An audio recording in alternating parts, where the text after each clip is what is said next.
Hello दोस्तों, the civil academy में एक बार फिर आप सभी का स्वागत है। मैं हूं अमृत कुमार और अभी हम लोग पढ़ रहे हैं भारत के वनस्पति के प्रकार।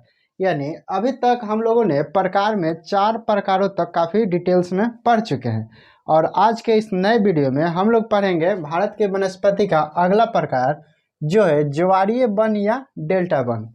ठीक है, इसमें हम लोग काफ़ी डिटेल से देखेंगे कि ज्वारीय वन क्या होता है, ज्वारीय वन का क्षेत्र क्या है, उसके बाद ये डेल्टा जो शब्द है उस डेल्टा भी का क्या मतलब होता है, अर्थात जो डेल्टा वन भी होता है या ज्वारीय वन भी होता है तो डेल्टा कहाँ पर बनता है। तो ठीक है, शुरू करते हैं आज का हम लोग ज्वारीय वन या डेल्टा वन का ये पार्ट। इसमें जो भी वन डेल्टा क्षेत्र में पाया जाता है उसको डेल्टा वन या ज्वारीय वन कहते हैं। यानी कहने का मतलब है कि डेल्टा वन या ज्वारीय वन जहाँ पाया जाता है उसको डेल्टाई क्षेत्र कहते हैं, या डेल्टाई क्षेत्र में जो वन पाया जाता है वो ज्वारीय वन या डेल्टा वन कहते हैं। ठीक है, भारत में डेल्टा का जो प्रमुख है वो यहाँ पर है। सबसे पहला जिसको हमने वहाँ भी लिखा है गंगा ब्रह्मपुत्र का डेल्टा, यानी कि यहाँ पर डेल्टा क्या होता है और डेल्टा कैसे बनता है उसको हम काफ़ी डिटेल्स में बताएंगे। लेकिन अभी आप केवल जानिए कि यहाँ पे बनाता है डेल्टा कौन। तो सबसे पहले गंगा ब्रह्मपुत्र, उसके बाद इस जगह पे बनता है महानदी का डेल्टा। ठीक है, दूसरे नंबर पे, यहाँ 1 नंबर, यहाँ 2 नंबर, और तीसरे में यहाँ पे बनता है कृष्णा गोदावरी का डेल्टा 3 नंबर, और उसके बाद यहाँ तमिलनाडु में कावेरी नदी का डेल्टा बनता है 4 नंबर पे। ठीक है, यानी कहने का मतलब है कि भारत का ये जो भी पूर्वोत्तर यानी भारत के ये जो पूर्वी तट है उस पे डेल्टा जो वन बन रहा है या ज्वारीय वन जो हो रहा है वो सबसे ज़्यादा है, लेकिन इसी पे जो पश्चिमी तट है वहाँ कम है। यानी कहने का मतलब है कि भारत के पूर्वी तट पे ज्वारीय वन या डेल्टा वन ज़्यादा है और पश्चिमी तट पे कम है। ठीक है, अब हम लोग देखते हैं कि भारत में उसकी क्या स्थिति है। तो सबसे ज़्यादा ज्वारीय वन या डेल्टा वन भारत के गुजरात में पाया जाता है, अर्थात भारत के गुजरात में ज्वारीय वन या डेल्टा वन जो है वो सबसे ज़्यादा है। मतलब है कि गुजरात में डेल्टा वन जो पाया जाता है वो सबसे ज़्यादा है। कहाँ? तो भारत में। लेकिन यहाँ पे कोई भी नदियाँ डेल्टा नहीं बनाती है। ठीक है, अब हम लोग थोड़ा सा देखते हैं कि आखिर जो डेल्टा है वो बनता कैसे है और 2 नदियाँ या एक ही नदियाँ जो होती है वो कैसे डेल्टा का निर्माण कर देती है। ठीक है, तो उसको देखने के लिए सबसे पहले आपको पता होगा कि जो भी नदियाँ निकलती है वो पर्वत या पहाड़ों से निकलती है। इसके पीछे कारण क्या है कि पर्वत या पहाड़ों पे जो तापमान होते हैं वो काफ़ी कम होते हैं, अर्थात ऋणात्मक होते हैं, और जो वर्षा होती है उस पर वो ग्लेशियर या हिमपात के रूप में जम जाती है। लेकिन जैसे ही मौसम चेंज होता है, अर्थात ठंडी से गर्मी आता है, तब वही ग्लेशियर पिघलने लगता है और पिघल करके एक नदी का रूप ले लेता है। ठीक है, उसमें जो नदी यहाँ पे बनाए हुए हैं, इसमें आप ध्यान दीजिएगा कि जब भी नदी किसी पर्वत या पहाड़ से निकलती है तब वो पहाड़ों को तोड़ती हुई निकलती है। अर्थात कहने का मतलब है कि जिस जगह से भी वो टकराती है वहाँ पे काफ़ी ज़्यादा नुकसान करती है, अर्थात पहाड़ों या जो भी चीज़ होते हैं उसको तोड़ करके वो निकल जाती है। इसके पीछे कारण क्या होता है कि यहाँ पे जो भी पानी या जो भी बर्फ पिघल करके पर्वत से नीचे जा रहा है उसकी जो गति होती है वो काफ़ी ज़्यादा होती है, जिसके कारण वो पहाड़ों को काटते हुए नीचे की तरफ चलने लगती है। ठीक है, अब यही पानी बर्फ पिघल करके जब नदी का रूप ले लेता है तो इसमें बहुत सारे अवसाद या अवक्षेप भी मिल जाता है। अर्थात कहने का मतलब है कि बहुत सारा जैसे कचरा टाइप के हो गया या पहाड़ों का जो टूटा हुआ भाग है या उसमें जीवाश्म का हो गया या किसी चीज़ का भी मतलब अवसाद के रूप में उसमें मिल जाता है, और वहीं जो नदी आगे चल करके समुद्र में मिलती है। अर्थात जैसे ही वो नदी नीचे पहुंचती है, अर्थात धरातल पे, तो वो समुद्र में मिल जाती है, और समुद्र में मिलने से पहले ही उसका जो गति होता है वो काफ़ी धीमा हो जाता है। ठीक है, ये मंद पड़ जाता है अर्थात धीमा हो जाता है। तो जहाँ भी वो धीमा पड़ता है उसके बाद वो जो अवसाद या अवक्षेप लेकर के पर्वतों से आ रही है या बीच बीच में भी वो अवसाद को ग्रहण कर लेती है, तो वही अवसाद समुद्र में मिलने से पहले एक धरातल या एक नया स्थान का निर्माण कर देता है। ठीक है, और इसी नया निर्माण जो स्थान होता है या नया स्थान जो निर्माण होता है उसी को हम लोग बोलते हैं डेल्टा। ठीक है, यानी कहने का मतलब है यहाँ पे ये जो रेड कलर का है वो सब क्या है, तो डेल्टा है। डेल्टा कैसे बना, तो जब पहाड़ों से नदियाँ निकली तब वो अपने साथ अवक्षेप या अवसाद लेकर के निकली। अवसाद या अवक्षेप क्या है, तो जितने भी कचरा हो गया वो ले करके निकली, और वहाँ से जब वो समुद्र में जा कर के मिली उसके पहले उसकी जो गति थी वो काफ़ी कम हो गई, और यही गति का कारण है कि वो एक नया स्थान का निर्माण किया, और इसी स्थान को कहते हैं डेल्टा। ठीक है, इसी नए स्थान पे या डेल्टा पे जो वन पाया जाता है उसी को बोलते हैं डेल्टा वन या ज्वारीय वन। ठीक है, तो यहाँ पर जो डेल्टा का क्षेत्र है वो गंगा और ब्रह्मपुत्र का डेल्टा का क्षेत्र है। यानी कहने का मतलब है कि गंगा और ब्रह्मपुत्र मिल करके इस भाग पे डेल्टा का क्षेत्र बनाती है, और सबसे बड़ा जो डेल्टा का क्षेत्र है वो यही है जो गंगा और ब्रह्मपुत्र के द्वारा बनाया जाता है। नदियों का डेल्टा क्षेत्र जो गंगा और ब्रह्मपुत्र के द्वारा बनाया जाता है वो दुनिया में सबसे बड़ा डेल्टा क्षेत्र है। ठीक है, लेकिन भारत में उसका काफ़ी कम ही अंश है।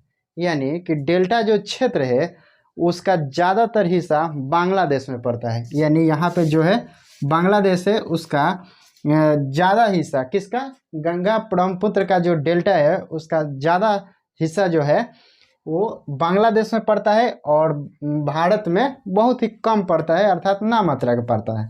ठीक है, लेकिन फिर भी भारत में जो वन मिलता है या ज्वारीय वन मिलता है वो हुगली नदी के तट पे मिलता है। ठीक है, उसको भी हम लोग आगे काफ़ी देखेंगे, उसको भी हम लोग आगे देखेंगे। लेकिन अभी हम लोग देख रहे हैं कि जो ज्वारीय वन होता है या जो डेल्टा वन होता है उसका जो तट होता है वो लगभग समुद्र के बराबर होता है। अर्थात कहने का मतलब है कि जो यहाँ से नदी निकली वो यहाँ पे आकर के मिल गई।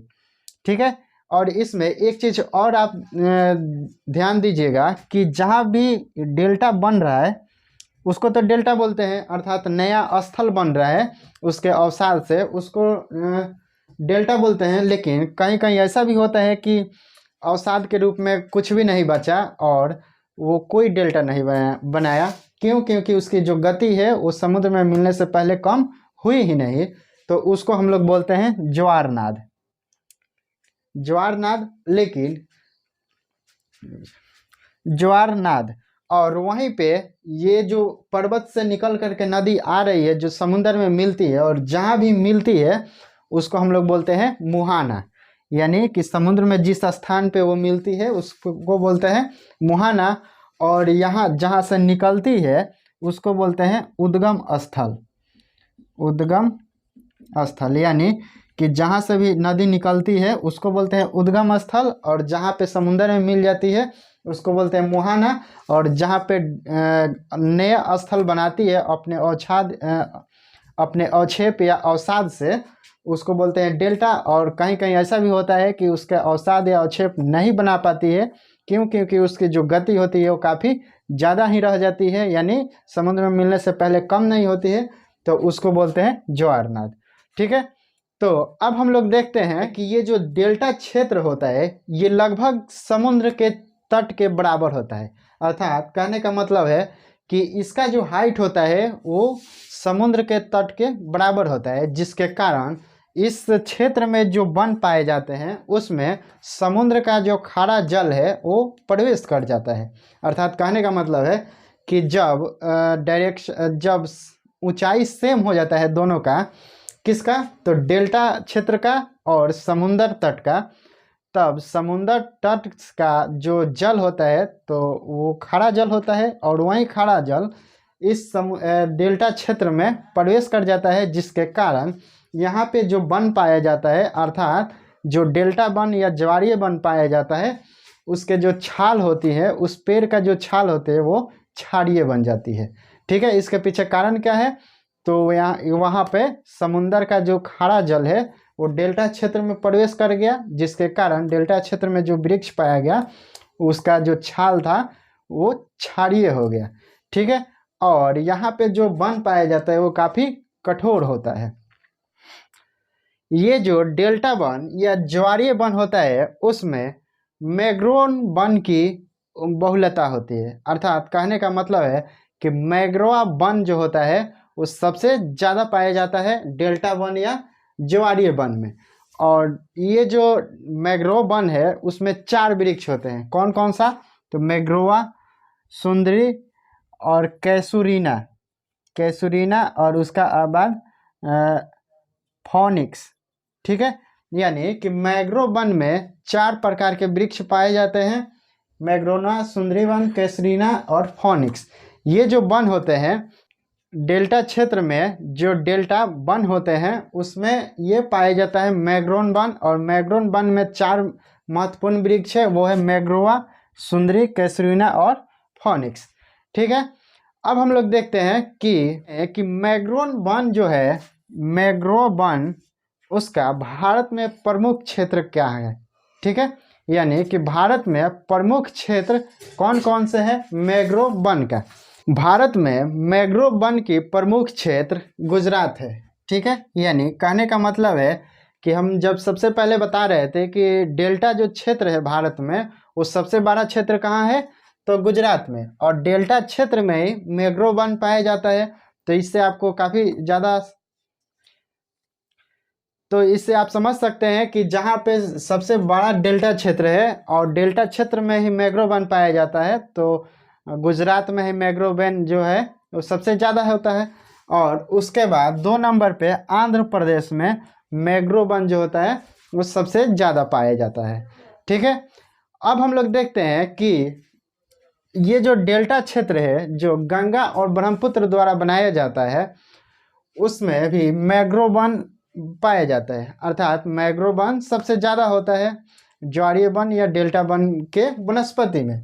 लेकिन इसमें होता क्या है कि यहाँ का कुछ ही भाग भारत में है, यानी कि ये जो गंगा ब्रह्मपुत्र का जो डेल्टा क्षेत्र है उसका कुछ ही भाग भारत में है या बहुत कम मात्रा में भारत में है, लेकिन उसका ज़्यादा भाग जो है वो बांग्लादेश में पड़ता है। ठीक है, यही कारण है कि भारत में जो मैंग्रोव वन है जो ब्रह्मपुत्र और गंगा का जो डेल्टा है उसमें कम मात्रा या ना मात्रा के बराबर में पाया जाता है। लेकिन इसमें भी जो मैंग्रोव वन में सबसे ज़्यादा जो वृक्ष पाए जाते हैं वो है सुंदरवन। ठीक है, वो है सुंदर वृक्ष, यानी कि सुंदर वृक्ष जो है मैंग्रोव वन में वो सबसे ज़्यादा पाया जाता है। भारत में तो कम है डेल्टा क्षेत्र, कहाँ, तो गंगा ब्रह्मपुत्र में। लेकिन यहाँ से जो हुगली नदी का हुगली नदी जो उत्तर भारत के तरफ प्रवेश करती है, या हुगली नदी जो बंगाल की खाड़ी से भारत में प्रवेश करती है, तो इसके तट पे कुछ देखा जाता है। ठीक है, यानी इसके तट पे मैंग्रोव वन की कुछ मात्रा देखा जाता है, और उसी मैंग्रोव वन में ये जो सुंदर वृक्ष है उसकी मात्रा सबसे ज़्यादा है, वो जो बंगाल में पड़ता है। और बंगाल में ही ये जो हुगली नदी के तट पे सुंदर वृक्ष पाया जाता है, उसी को हम लोग बोलते हैं सुंदरवन। ठीक है, यानी कि सुंदरवन जो है वो भारत में हुगली नदी के तट पे है, और भारत के गंगा ब्रह्मपुत्र का जो डेल्टा है उसमें काफ़ी कम है, लेकिन बांग्लादेश में काफ़ी ज़्यादा है। और यही जो सुंदरवन है उसी में बंगाल टाइगर रहता है। ठीक है, यानी कहने का मतलब है कि बंगाल के जो बंगाल टाइगर है वो कहाँ पर है, तो वो सुंदरवन में है। और सुंदरवन कहाँ है, तो वो हुगली नदी के तट पे है। तो यही है भारत मैंग्रोव वन की स्थिति। ठीक है, अब हम लोग देखते हैं कि मैंग्रोव वन का क्या प्रमुख महत्व है, यानी कि भारत में मैंग्रोव वन जो है उसका क्या महत्व है। तो महत्व के रूप में सबसे ज़्यादा पूर्वी तटीय इलाका है, इसके लिए काफ़ी महत्वपूर्ण है। यानी मैंग्रोव वन जो है वो पूर्वी तटीय इलाका के लिए काफ़ी ज़्यादा महत्वपूर्ण है। काफ़ी ज़्यादा महत्वपूर्ण क्यों है? क्योंकि यहाँ बंगाल की खाड़ी है जिसमें सुनामी या चक्रवात लगभग साल में आती ही रहती है, और ये जो वन है वो भारत के पूर्वी तटीय जो राज्य है उसको सुरक्षित कर देता है। यानी कि जो भी चक्रवात या सुनामी इस पूर्वी तट से भारत में प्रवेश करती है तो मैंग्रोव वन उस राज्य को सुरक्षित कर देता है। ठीक है। और दूसरा उसका प्रमुख महत्व है कि यहाँ पे जो समुद्री जीव है वो अपना अंडा दे देते हैं। यानी कहने का मतलब है कि जो मैंग्रोव वन है उसका तो बहुत सारा भाग जो होता है वो समुद्र के पानी से घिरा रहता है, और यहीं पे समुद्र का जो भी जलीय जीव है वो अपना अंडा दे देते हैं, और अंडा देने के बाद इसी वन पे अपना बच्चा पैदा करते हैं जो बड़े हो करके फिर से वो समुद्र में चले जाते हैं। ठीक है। यानी कहने का मतलब है कि मैंग्रोव वन जो है वो समुद्री जीव के लिए काफ़ी ज़्यादा महत्व रखता है, और समुद्री जीव के साथ साथ भारत के ये जो राज्य है जो पूर्वी तट पे है तो वो भी काफ़ी ज़्यादा महत्व है, क्योंकि उसको सुनामी और चक्रवात से बचाता है। इसीलिए सरकार द्वारा मैंग्रोव वन का बढ़ावा दिया जाता है और ज़्यादा से ज़्यादा उसके क्षेत्र को बढ़ाने की कोशिश किया जाता है, और जो पहले से मैंग्रोव वन भारत में उपस्थित है उसको सुरक्षा प्रदान करने की कोशिश किया जाता है। ठीक है। तो यही था ज्वारीय वन और ज्वारीय वन या डेल्टा वन। ठीक है, जिसको हम लोगों ने और यहीं पे ये जो भारत की वनस्पति है वो समाप्त हो चुकी है। भारत की जो वनस्पति है वो समाप्त होती है, लेकिन इसमें भी अभी रह गया होगा कि जो वन संरक्षण रिपोर्ट है या लकड़ियों का उपयोग है तो उसको भी हम लाएंगे, लेकिन अभी जो भारत की वनस्पति में जो जरूरी है वो अब यहीं पे समाप्त हो चुकी है। ठीक है, तो मिलते हैं किसी और चैप्टर के साथ किसी नए वीडियो।